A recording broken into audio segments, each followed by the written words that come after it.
Well, I'd like to share first that the video that we saw previously about the women warriors in the plains reminded me of my good friend Jamie Green. I met Jamie when I was 55 and she was 95. She was born in 1912, and she shared with me that during World War II, she really wanted to fly. She was a trained pilot and she tried to join the Air Force, but she didn't weigh enough. She was too little and they wouldn't let her in. So she joined the Civil Air Patrol and attended meetings and did what she could. And she heard about a volunteer meeting to attend about how they were looking for women to train to teach pilots to fly by link training. And link training was a system that they created during World War II because it was the first war where night flights were spent. So they had to fly with navigation. They couldn't fly with landmarks. And she became a link trainer.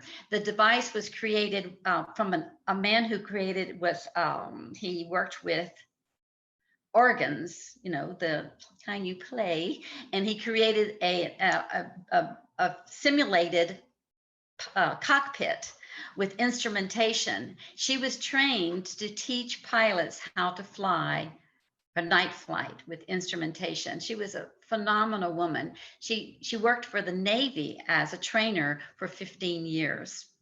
And this woman was filled with stories. She never married. She had adventures, and she was quite different from the story that I'm going to tell you today about my mother during World War II. When I was about 12 years old, my mother and I were alone at home, which was kind of rare because I had 5 brothers and a very busy household. But we were alone in the kitchen, and I wanted Mama to help me mend something. And she said, "Well, go to my room in the chifforobe in the bottom drawer, and you'll find some thread." Mama never let me go into her room. It was like her private sanctuary. And when I opened the door and walked in, I knew why. It was piled high with fabric and boxes and quilts, and you couldn't barely walk in the room. But the chifforobe was tucked away against the wall behind the door. It was a tall wooden structure, and on one side was a mirror, full-length mirror, and on that side there was a large metal key in the lock. I was curious about that key, but I knew that I was supposed to go to the bottom drawer, so I did. I opened the bottom drawer for the thread, and I saw something in the back of the drawer. And I reached my hand in and pulled it forward, and it was a little package. And I opened the package, and inside were two shoes, beautiful blue velvet ladies' heels, very tiny. I pulled them out and I tried them on, but my adolescent size 6 foot didn't even fit in the shoe. But I was so excited, I ran to my mom with the shoes. Mom, look what I found. She turned from the sink, and when she saw the shoes, Cheryl, mon Dieu, my dear God, but what did you do? Where did you find those? I said, Mama, they were in the drawer. Who do they belong to? They look like Cinderella shoes. And I felt like the stepsisters trying to fit my big foot in them. Where did they come from? Mama sat down. She pulled the dish towel that was in her hand and wiped a tear from her eye. And she said, Cheryl, give me those shoes. I gave them to her, and she held them in her lap, and she looked at them, and she said, oh, these shoes come with a lot of memories. And I guess you're old enough now to know. You know how every Memorial Day we go to the cemetery, the Darwin Cemetery, where all our ancestors are buried. And I bring flowers to that grave with the photo of the young soldier. You know that was your older brother's daddy. I guess since you found the shoes, you're old enough to hear the story. These were the blue velvet shoes that I wore when I married their daddy. Blue shoes, Mama. Yeah, blue shoes. They matched the blue dress that I wore to wed. Mama, You didn't wear a white wedding dress? Oh, no, Shy. Back then we had to wear a dress that was usable after the wedding. We didn't have money back then to to spend on a wedding dress. It was wartime. So I bought a nice dress, my first store-bought dress, to marry him. How did you meet him, Mama? How did you meet that man? Well, Shy, let me tell you. You know your Uncle Ridley. He's my cousin, not really your uncle, but we call him that, you know. Uncle Ridley and I, we love to dance. Oh, Shy, we learned how to dance when we were just little petits garçons, petites filles, huh? In the Catholic dance halls. And we danced the Cajun two-step, the Louisiana Lacassine two-step, and Jolie Blanc, janky, janky, jang, janky, janky, jang. Michelle, we danced around like that. Since we were so little, people would stop and look at us. We danced almost before we walked. I love your Uncle Ridley, and we were so close. Well, it came a time he told me he needed to find me another dance partner because he had found the woman of his dreams, the woman he was going to marry. And I said, "Oh, you can't." He said, "Well, I got to dance with her, but I found somebody for you. He's from Welsh, a nearby town. Not related. Everybody in our community was related." So he was from Welsh. He said, "I think you're going to like dancing with him." Well, what's his name? His name is Doris Ryder. Doris? That's a girl's name. Oh, don't you tell him that. I might. So with that, she said, I met Doris. Oh, he was so handsome. He was tall and good looking. And I got nervous. And so I teased him. I said, "What kind of name is that?" "Doris. That's a girl's name." Oh, he looked at me and said, "No, no, no. It's Doris with an E. And I'm proud of my name. And one day I'm going to name my son Doris Augustine Ryder. You just wait. You'll see." And we began dancing. And oh, Shy, he could cut the rug, as they say. We danced and danced, and we fell in love. And it wasn't long. We were married, and I wore that blue dress and these shoes. hmm And then we had to move to Texas because there were no jobs around. So my brother, Uncle Willie, he lived in East Texas in Port Arthur with his wife, and we moved in the same house. It was a house with two sides to it. They lived on one side, we lived on the other. And it was nice being close to family. And we proceeded to, have our family. And our first son was born in 1939, and I knew what we were going to name him. But I was surprised because he said, "No, no, I want to name this one Kermit." Kermit? Why Kermit? Well, that was the Western movie star of the day, and he wanted to name his son after that movie star. So our first son was named Kermit John. And a few years later, just 3 years later, I was having another baby, and it was another boy. And you know what we named him, of course, was Doris Augustine Ryder. But we called him Junior because it was the South. We named him Junior. That's your brother, Junior. And then very shortly after that, I had to announce to him that I was having another baby. He sat down with me and he said, I'm not going to be here for this one." "What you mean you're not going to be here?" "There's the war going on.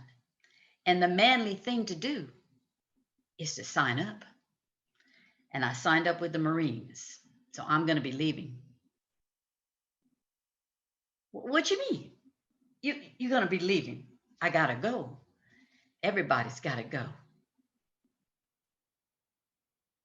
I don't understand that. You're going to leave us?" I have to go." I couldn't believe he was leaving me like that, but he did. And I felt so poorly that I didn't do well. And I was in bed. When the doctor come for a visit, he told me I had to stay in bed or to hold that baby. And I told him, I said, "I can't do this without my husband. You got to write a letter to get my husband to come home to me." That doctor pulled up a kitchen chair next to my bed, picked up a fly swatter, and started swatting at flies. And I was begging him to write a letter to the military. He said, oh, what you want him here for? He'd just be in the way.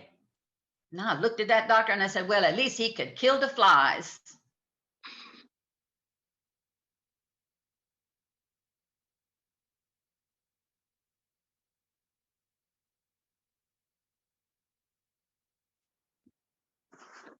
But he's under the age of 4. My husband did come home. He came home for a little bit. Doris came back and he he saw the baby at 6 months. Oh, the boys were so excited to see their daddy, especially Kermit. He missed his daddy so much.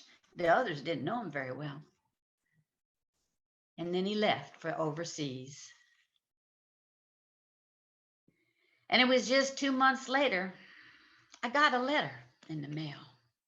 The letter came from a nurse, and the nurse said she was writing for Doris, that he had been wounded, but he wanted me to know that he was okay and that he looked forward to coming home.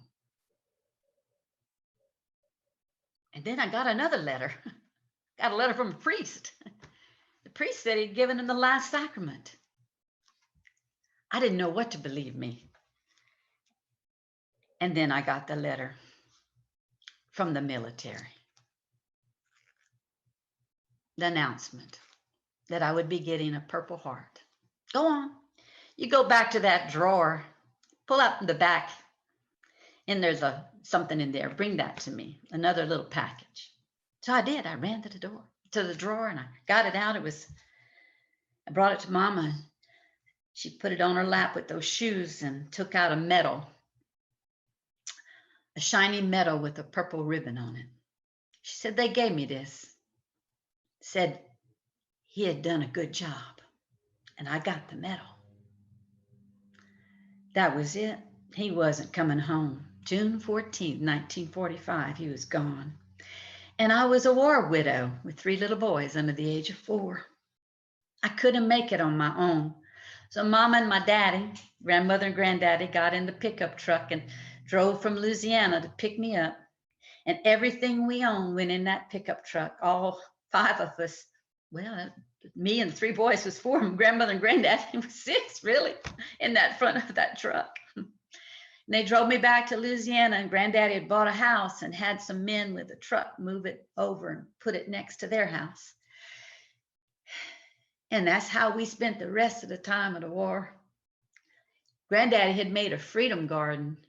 My aunts had helped out, and there was food for all of us. And life moved on, me as a widow. But there was something missing in my life, I drove to Welsh one day to visit with his parents. I would go visit with them. And on my way home, I was driving along by myself on Highway 101 and looked over to the side, and there was a young man riding a horse. I looked at him, and he looked at me. He tipped his hat. And I smiled at him, and I don't know what came over me. I pulled my car over to the right. That horse bucked him right off. That's when I met your daddy. That's when I met your daddy. Oh, Shad, he was 19, and I was 29 with a 9-year-old, a 5-year-old. He took us all on.